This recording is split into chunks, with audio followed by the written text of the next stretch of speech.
2-3 महिने टिकणारे असे हे कैरीचे पन्हे. हे तुम्ही फ्रीजमध्ये स्टोअर करून ठेवू शकता व जेव्हा तुम्हाला पन्हे प्यायचे आहे त्यावेळेस तुम्ही हे असे 2-3 चमचे एका भांड्यात काढून पाणी टाकून असे पन्हे बनवू शकता. शरीराला थंडावा देणारे असे हे आंब्याचे कैरीचे पन्हे प्यायला खूप टेस्टी लागते. इतर काही ज्यूस पिण्याऐवजी तुम्ही असे हे कैरीचे पन्हे पिऊ शकता. एकदम थंडावा देणारे असे हे पन्हे. चला मग अगदी साधी सोपी अशी ही कैरीच्या पन्ह्याची रेसिपी आज आपण बघणार आहोत. मी इथे 2 तोतापुरी कैरी घेतलेली आहे. तुम्ही कोणत्याही प्रकारची कैरी घेतली तरीही चालेल. आता हे कैरी धुवून घेतली आहे स्वच्छ व त्याचे वरचे भाग मी हे असे चाकूने कापून टाकले आहे. आता ह्या कैऱ्या आपल्याला शिजवून घ्यायच्या आहेत. त्यासाठी मी एक कुकरचे भांडे घेतलेले आहे. त्यामध्ये आपल्याला या कैऱ्या ठेवायच्या आहेत व इथे मी 1 ग्लास एवढे पाणी यामध्ये टाकणार आहे.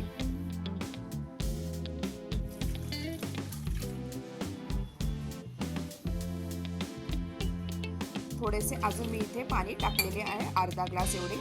आता कुकरचे झाकण बंद करून आपल्याला हा कुकर गॅसवर ठेवायचा आहे व गॅसची फ्लेम मी इथे मोठीच ठेवणार आहे व इथे आपल्याला कुकरच्या 2 ते 3 शिट्ट्या करायच्या आहेत. ही कैरी लगेच शिजते. 2 ते 3 शिट्ट्या इथे कुकरच्या झालेल्या आहेत व कुकर थंड झाल्यानंतर मी हे उघडून पाहिलेले आहे. आपल्या इथे कैरी चांगली शिजलेली आहे. तुम्ही इथे बघू शकता साल असे सेपरेट झालेले आहे. आता एका प्लेटमध्ये आपल्याला हे दोन्ही कैऱ्या साईडला काढून घ्यायच्या आहेत. आता ह्या कैऱ्या प्लेटमध्ये मी काढून घेत आहे व हे थंड झालेले आहे.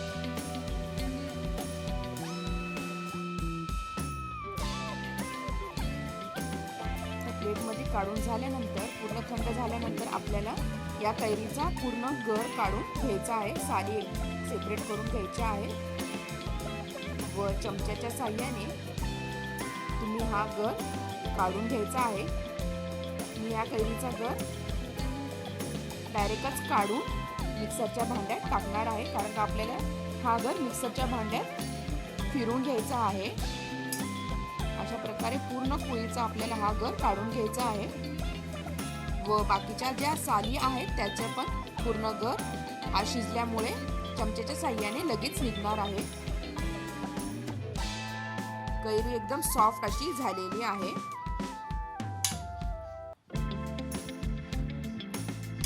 छानपैकी हा गर कैरीचा पोळीचा एकदम निघालेला आहे. आता ह्या सालीचा पण मी गर अशा प्रकारे काढत आहे. पातळ एकदम पूर्ण साल अशी तुम्ही इथे बघा पूर्ण निघालेला आहे गर हा. आता सगळ्यात दोन्ही कैऱ्यांचा गर हा इथे काढून झालेला आहे. आता ह्या मिक्सरच्या भांड्यात आपल्याला काही पुदिन्याची पाने, पुदिना हा थंडावा देणारा असतो त्यामुळे इथे पुदिन्याची पाने वापरायची आहेत व गूळ आपल्याला इथे टाकायचा आहे. मी इथे 1 वाटी छोटी वाटी एवढा गूळ घेतलेला आहे. तुम्हाला जसा गूळ हवा आहे तसे तुम्ही गूळ इथे टाकू शकता. आता हे मिक्सरच्या भांड्यात बारीक करून घेतलेले आहे. चांगली अशी बारीक आपली इथे पेस्ट झालेली आहे. आता मी हे थोड्याच प्रमाणात हे पन्हे बनवलेले आहे त्यामुळे हे लगेच संपणार आहे. जर तुम्हाला जास्त प्रमाणात बनवायचे असेल तरीही बनवू शकता व स्टोअर करून आरामात 3 महिने तुम्हाला ज्यावेळेस पाहिजे त्यावेळेस तुम्ही हे पन्हे करून ठेवू शकता. आता ज्यावेळेस आपल्याला पन्हे करून प्यायचे आहे त्यावेळेस एका भांड्यात आपल्याला इथे 2-3 चमचे एवढे आपण जे पन्ह्याची पेस्ट बनवली होती ती टाकायची आहे व यामध्ये आपल्याला थंड पाणी ऍड करायचे आहे. मी इथे पूर्ण 1 छोटी बाटली एवढे पाणी इथे ऍड केलेले आहे. पाणी टाकल्यानंतर आपल्याला हे मिश्रण चांगले मिक्स करून घ्यायचे आहे. जी आपण पेस्ट टाकली होती पन्ह्याची ती या पाण्यात चांगली मिक्स झाली पाहिजे. आता यामध्ये आपल्याला मसाले टाकायचे आहे. मी इथे छोटी 1 चमचा एवढे जिरेपूड टाकलेली आहे व 1 चमचा एवढा चाट मसाला व थोडेसे आपल्याला इथे काळे मीठ टाकायचे आहे आणि थोडीशी पुदिन्याची पाने. आता हे सगळे मसाले वगैरे टाकल्यानंतर आपल्याला हे चांगले मिक्स करून घ्यायचे आहे. छानपैकी आपले इथे पने इथे रेडी झालेले आहे. हे मिश्रण पूर्ण चांगले मिक्स झाले पाहिजे. पुदिन्यामुळेही आपल्याला शरीराला थंडावा भेटतो.